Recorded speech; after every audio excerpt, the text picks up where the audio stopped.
দক্ষিণ এশিয়ার সবচেয়ে দুর্নীতিগ্রস্ত দেশ বাংলাদেশ। তারা বলেছে অন্তত আফগানিস্তানের পিছনে বাংলাদেশ রয়েছে, নেপাল, ভুটান এদের চেয়েও বাংলাদেশ বেশি দুর্নীতিগ্রস্ত দেশ। আপনি কেন এটি বলছেন না? বিগত 15 বছর ধরে আপনার দেশ থেকে যে পরিমাণ অর্থ পাচার হয়েছে তা দিয়ে আপনার দেশে 2 বছরের বাজেট দেয়া যেত। তৃতীয় বক্তা আসছেন সার্জিস আলম, তার নির্ধারিত সময় 5 মিনিট 30 সেকেন্ড।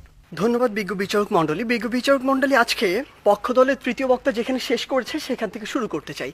তিনি মাত্র বললেন যে ওয়ার্ল্ড র্যাঙ্কিংয়ে পাকিস্তানের 9টি বিশ্ববিদ্যালয় রয়েছে, কিন্তু সবচেয়ে দুঃখের কথা সেটি পাকিস্তানের মতো রাজনৈতিকভাবে এত বড় একটি অস্থিতিশীল দেশেরও যখন 9টি বিশ্ববিদ্যালয় 1000-এর মধ্যে র্যাঙ্কিংয়ে থাকে বিশ্বে, আমার বাংলাদেশের 3টিও থাকে না।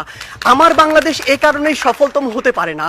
তিনি আজকে বললেন আমরা নাকি আমাদের যে স্বপ্ন সেটিকে বিশ্বাস করি না।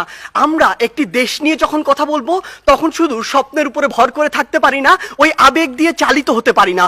যদি আমার স্বপ্নকে বিশ্বাস করেই আমি দক্ষিণ এশিয়ার মধ্যে সফলতম হতে পারতাম তাহলে এত ছোট স্বপ্ন দেখতাম না, আমি পুরো পৃথিবীর মধ্যে সফলতম হওয়ার স্বপ্ন দেখতাম। কিন্তু স্বপ্ন এবং বাস্তবতার মধ্যে অনেক পার্থক্য রয়েছে।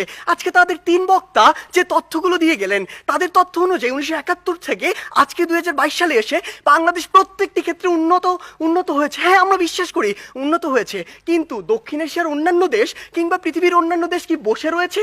বিজ্ঞ বিচারক মণ্ডলী একটু লক্ষ্য করুন, 2020 সালের তথ্য মতে বাংলাদেশের যে অর্থনীতি এটি হচ্ছে বিশ্বের 35তম বড় অর্থনীতির দেশ, যেটা 2035 সালে গিয়ে হবে বিশ্বের 25তম বড় অর্থনীতির দেশ।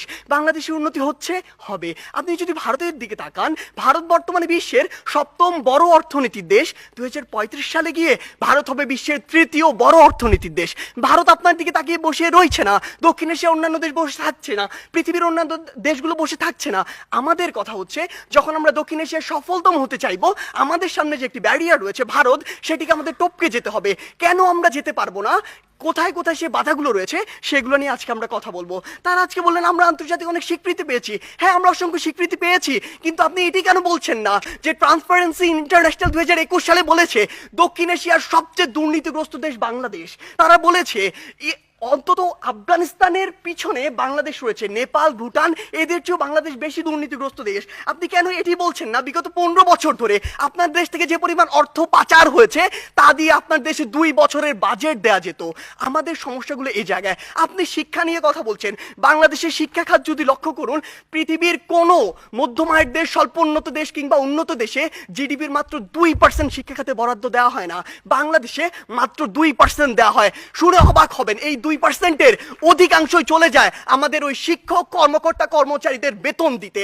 আপনি যদি লক্ষ্য করুন যে আজকে কেন ভারত আপনার চেয়ে এগিয়ে থাকবে, আজকে এই পজিশন দাঁড়িয়ে পৃথিবীর যত মাল্টিন্যাশনাল কোম্পানি রয়েছে তাদের যদি একটি তালিকা করেন, সেরা 10টির অন্তত 9টিই পাবেন যেখানে ভারতের যারা রয়েছে তারা সিইও, কিন্তু বাংলাদেশের একটিও পাননি, আগামী 10 বছরেও পাবেন না। এই ক্ষেত্রে গুরুত্বপূর্ণ কিছু কথা রয়েছে যেগুলো আপনারা উপেক্ষা করে যাচ্ছেন। আপনারা কিভাবে ভারতের সাথে তুলনা করেন? একটু আগে একটি হাস্যকর কথা বলে গিয়েছেন যে ভারতে নাকি 0.2 মিলিয়ন অর্থাৎ মাত্র 2 লক্ষ মানুষ বিদ্যুতের সুবিধার কাছাকাছি যেতে পারেনি। আপনি একবার চিন্তা করেছেন ভারতের জনসংখ্যা কত? 130 কোটি জনসংখ্যার একটি দেশ, আর আপনি 17 কোটি জনসংখ্যা নিয়ে ভারতের সাথে তুলনা করছেন। আপনি যদি 17কে 130-এর সাথে তুলনা করে সে অনুযায়ী গুণ করতেন তাহলে দেখবেন ভারত আপনার চেয়ে অবশ্যই এগিয়ে রয়েছে। আপনি আজকে কথা বলছেন বাংলাদেশের বিভিন্ন খাত নিয়ে, কৃষি খাতের কথা বলছেন। বাংলাদেশের কৃষি খাতের জন্যই আমাদেরকে আরো ভুগতে হবে। বাংলাদেশের কৃষি খাতে আপনি এই জরিপে আর আপনার এই পরিসংখ্যানে যা দেখাচ্ছেন, কৃষকের কাছে যান সেটি দেখতে পাবেন না। কৃষক আজকে তার ধানে আগুন পর্যন্ত লাগিয়ে দেয়। আজকে কি হয়েছে? আজকে হয়েছে যে পুরো বাংলাদেশের যে হাসপাতালের যে সিস্টেম, স্বাস্থ্য খাত, এটি 8 থেকে 10টি কোম্পানির হাতে, মানুষের হাতে জিম্মি রয়েছে। এটি থেকে বের হয়ে আসতে হবে। আজকে আমাদের ঢাকা শহর কেন্দ্রিক সবকিছু সেন্ট্রালাইজড হয়ে গিয়েছে, এখান থেকে ডিসেন্ট্রালাইজ করতে হবে। ঢাকা শহর পৃথিবীর বসবাসের অনুপযোগী শহরদের মধ্যে অন্যতম। এই অন্যতম হওয়ার যে কারণটি, এই অন্যতম কারণটি হচ্ছে এটি। আমাদেরকে এই জায়গাগুলোতে কাজ করতে হবে। আপনি ডেল্টা প্লেনের কথা বলছেন, আপনি প্যারিস চুক্তির কথা বলছেন। এই প্যারিস চুক্তি থেকে যেমনটি ট্রাম্প করেছিল, যখন ইচ্ছা তাদের স্বার্থ থাকবে না, বের হয়ে যাবে। আপনাকে আপনাদের নিজের স্বার্থ দেখতে হবে। আপনি দেখবেন ওই কার্টাগোনা প্রোটোকল চালু হয়েছিল ঠিকই, যুক্তরাষ্ট্র মনে করেছে যে পরিমাণ কার্বন নিঃসরণের লিমিট দেওয়া হয়েছে সেটা তার পক্ষে মানা সম্ভব না, সে বের হয়ে গিয়েছে। তারা সেইটুকুই লক্ষ্য করবে। তাই মাননীয় বিচারক মণ্ডলী, আমরা বিশ্বাস করি বাংলাদেশ অবশ্যই সফলতম একদিন রাষ্ট্র হবে, সেটি আমরা স্বপ্ন দেখি, কিন্তু 21 শতাব্দীর মধ্যে এটি সম্ভব নয় যখন আমাদের সামনে ভারত রয়েছে। সম্ভব হবে যদি আমরা যে সীমাবদ্ধ ক্ষেত্রগুলো দেখিয়েছি সেগুলোতে কাজ করতে পারি। আমরা প্রত্যাশা করি কোনো একদিন আমাদের প্রজন্ম বাংলাদেশকে সফলতম রাষ্ট্র হিসেবে দেখবে। ধন্যবাদ বিজ্ঞ বিচারক মণ্ডলী। আজকের বিতর্ক প্রতিযোগিতায় আগত